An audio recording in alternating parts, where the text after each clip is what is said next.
Prove que a função z igual a yf de x mais g de x não tem extremos se as funções f e g de r em R admitirem segunda derivada contínua e as equações f de x igual a 0 e a derivada de f em ordem a x igual a 0 não tiverem raízes comuns.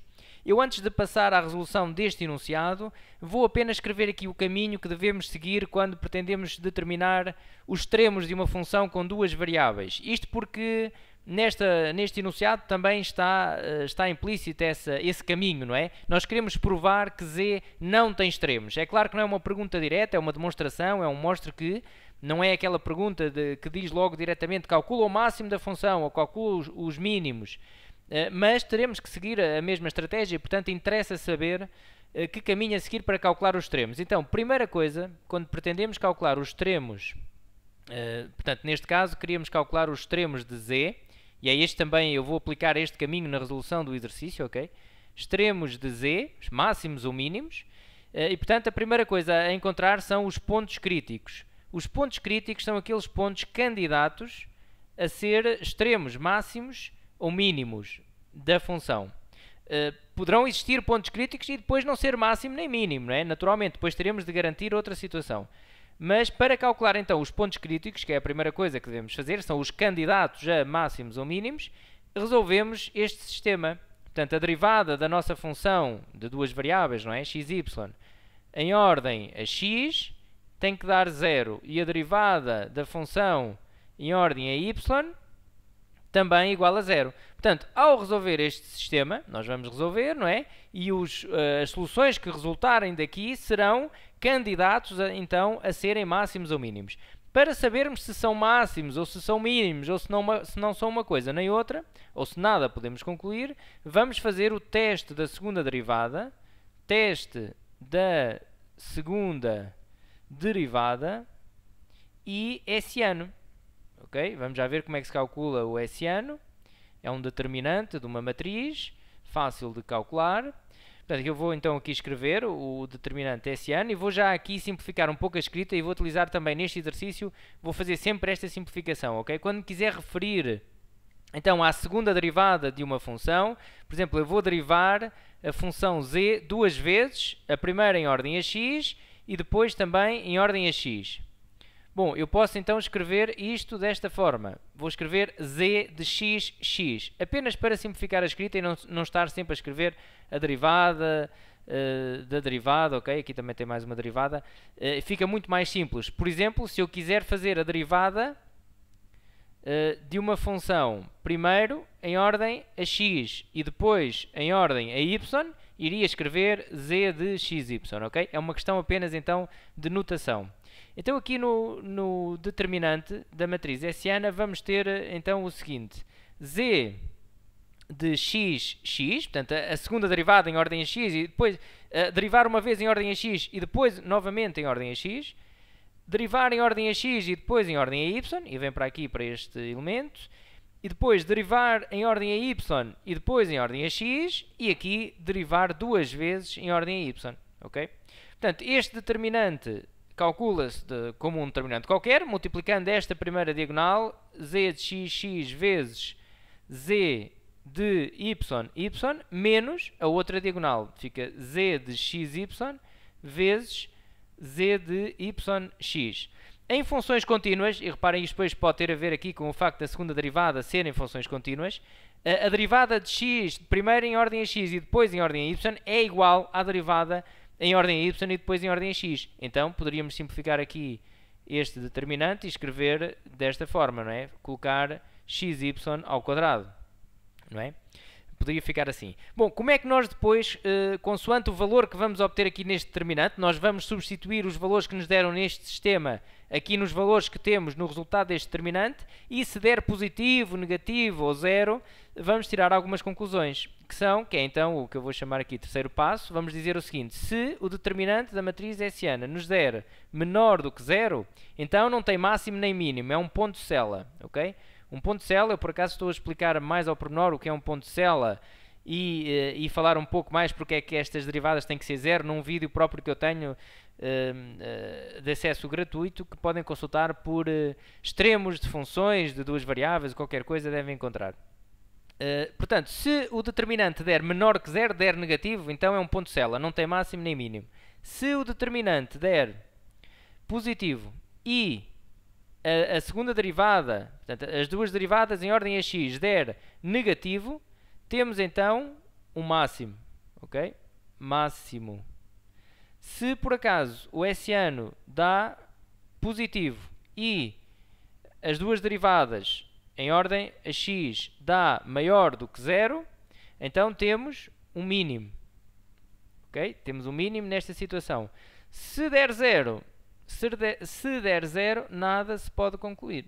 Ok? Nada se pode concluir. Pronto, portanto, é importante dominar esta estratégia para agora resolver esta questão e para resolver qualquer questão onde nos peçam cálculo máximo ou o mínimo. Então, vamos passar à resolução do problema. Antes de começar a fazer os cálculos que acabei de referir agora nesta estratégia, vou até fazer ainda outra coisa. Vou colocar esta questão de uma forma um pouco mais prática. O que temos aqui é um mostre que, uma demonstração, não é? Não é propriamente determina um máximo ou um mínimo, até porque não conseguimos, não conhecemos a função f nem a função g. É mostrar que não tem mediante algumas condições, não é? Então, o que nós queremos fazer no fundo aqui é, se a derivada, portanto, se existirem a segunda derivada, ou seja, da f, vou colocar aqui segunda derivada, portanto vou-lhe chamar aqui duas linhas, ok? Que nós já estamos habituados a trabalhar com a derivada com duas linhas. Se f duas linhas de x e g duas linhas de x existem e são contínuas, e ainda se estas equações f de x igual a 0 e a derivada de f em ordem a x igual a 0 não tem raízes comuns, não tem zeros em comuns, não tem raízes comuns, então, ou seja, isto implica que a função z não tem extremos, ok? É isto que queremos provar, no fundo. Então, é um se, então. Nós queremos provar que se isto acontece, então isto também tem que acontecer. Isto é verdade. Então, vamos partir do princípio que esta hipótese, o que está aqui neste se, a nossa hipótese é verdadeira, e provar que a tese tem que se verificar então, ok? É disto, eu vou então trabalhar na resolução do problema, vou considerar que estas coisas que me estão aqui a dar no enunciado são verdadeiras. E se isto for verdadeira, então z não tem extremos, ok? Vamos então começar a calcular os extremos da função z. Nós queremos provar que não tem, não é? Vamos calcular o caminho normal. Primeiro, pontos críticos. Vamos fazer aqui os pontos críticos e vamos seguir o caminho normal para calcular os extremos, máximos ou mínimos. Vamos então resolver o sistema, a derivada de z em ordem a x igual a 0, a derivada de z em ordem a y igual a 0. Portanto, para resolver este sistema, preciso então da derivada da função, z em ordem a x e em ordem a y, vou fazer aqui em baixo. A derivada então de z em ordem a x será a derivada desta função que aqui está, não é? Em ordem a x. Eu vou então fazer a derivada da soma, portanto fica a derivada de y f de x em ordem a x, mais a derivada de g de x em ordem a x. Okay? Agora reparem, eu tenho aqui um produto. Estou a derivar um produto. Vou aplicar aqui a fórmula do produto. Ficaria então com a derivada do primeiro em ordem a x vezes o segundo, mais o primeiro vezes a derivada do segundo, ok? Mais a derivada de g de x em ordem a x. Agora vou substituir esta notação por aquela que falei no início e vou escrever então só g com o x aqui, ok? Então estamos a dizer, vou reforçar aqui a ideia, a derivada, isto vai acontecer sempre, podemos então escrever de forma mais simples assim. Vou fazer o mesmo aqui. Agora reparem, a derivada de y em ordem a x, como eu estou a derivar em ordem a x, a derivada de y dá 0, não é? O que anula este fator todo aqui. Portanto, aqui dá 0. Então ficamos com y fx mais gx. É claro, também estou então aqui a dizer que a derivada de f de x em ordem a x, posso escrever então fx, ok? E já não vou fazer mais igualdades destas, penso que já estará claro. Então, a derivada de z em ordem y é igual a, vou fazer aqui a mesma coisa, y f de x, temos a derivada deste produto, mas agora em ordem a y, mais a derivada de g de x em ordem a y, o que vai dar aqui algo parecido, portanto, a derivada de y em ordem a y vezes f de x mais y vezes a derivada de f de x em ordem a y, mais, reparem que agora é isto que dá zero, porque eu agora estou a derivar em ordem a y, mas tenho a função g de x, a função g de x só tem x, não é? E, portanto, estou a derivar em ordem a y, dá zero, os x estão constantes agora. Então, aqui fica zero, ok? Da mesma forma que aqui também dará zero, porque a derivada de f em ordem a y, como f é uma função de x, e x são constantes, quando estou a derivar em ordem a y, também dá zero. Então fica apenas com isto. E isto dá o quê? A derivada de y em ordem a y dá 1. A derivada de uma constante em ordem a ela própria dá 1. Então isto vai dar tudo f de x, ok? F de x. F de x não é a derivada, é a função f de x mesmo que vem daqui, ok? Não confundir isto com isto. Quando o x está aqui pequenino aqui em baixo, é a derivada, ok? Conforme eu escrevi ali em cima. Bom, agora então temos o seguinte. Y, vou substituir aqui no sistema, derivada de f mais derivada de g em ordem a x igual a 0. F de x igual a 0. Bom, e o que é que poderemos então daqui concluir? Reparem que eu não consigo dar seguimento a este sistema porque eu não tenho a função f. Eu não tenho a função f nem a função g. Então, eu não consigo agora resolver f de x igual a 0. Sei que existirá aqui uma solução. Vamos considerar então que existe aqui um k, que é então o x do nosso ponto crítico. Isto quer dizer que existe aqui um k tal que f de k igual a 0. Portanto, será a solução desta equação. Um x igual a k, não é? Existe um x igual a k tal que f de k igual a 0. Mas isto implica uma coisa do enunciado da nossa hipótese. Nós estamos a partir do princípio que esta equação e esta não têm zeros em comum. Quer dizer que se existe um k tal que f de k é igual a 0, então nós sabemos que a derivada de f em ordem a x, quando substituímos o x por k na derivada, tem que dar diferente de 0, de certeza. Porque estamos então a partir do enunciado de uma hipótese em que estas equações não têm zeros em comum. Então é um conhecimento que nós já temos. A derivada desta função em ordem a x em k dá diferente de 0, ok? Então vamos continuar a fazer agora os passos para calcular os máximos ou mínimos. Vamos então fazer o hessiano para saber se será máximo, se será mínimo. Então temos aqui z de x, lá está, a segunda derivada, duas vezes em ordem a x. Depois aqui x, y. Aqui z de y, x. E aqui z de y, y. Bom, então reparem que isto irá ficar, como eu até já mostrei no início, vou já fazer aqui assim mais rapidamente, vezes z de y, y, multiplicamos esta diagonal, menos, e agora reparem, como as duas funções, a f e a g, a segunda derivada é contínua. Quer dizer que a nossa função z também é uma função contínua, então a derivada primeiro em ordem a x e depois em ordem a y é igual à derivada em ordem a y e depois em ordem a x. Então poderemos ficar aqui com isto, z de xy ao quadrado, ok? E agora vou então calcular a derivada em ordem a x e depois em ordem a x, para substituir aqui. Bom, eu já tenho aqui a derivada em ordem a x, não é? Bom, vou derivar então esta adição em ordem a x novamente, para colocar aqui. Se calhar até escrevo aqui por baixo, porque talvez fique mais perceptível. Então vamos fazer novamente a derivada disto em ordem a x. Então vai dar, reparem, o y é uma constante, quando estamos a derivar em ordem a x. Ficamos com y f de x, x, mais g de x, x. Ok? Esta derivada aqui deu isto. Então vamos multiplicar isto por... Eu até fazia isto de outra maneira, e se calhar assim estou a complicar aqui um bocadinho. Eu vou voltar aqui um bocadinho atrás, peço desculpa, mas acho que vou tentar simplificar um pouco. Isto agora resolveria a situação, mas estou a escrever aqui muita coisa, quando se calhar é mais fácil pôr dentro do determinante. e fica tudo um pouco mais prático e, portanto, não custa nada também aqui voltar um bocadinho atrás.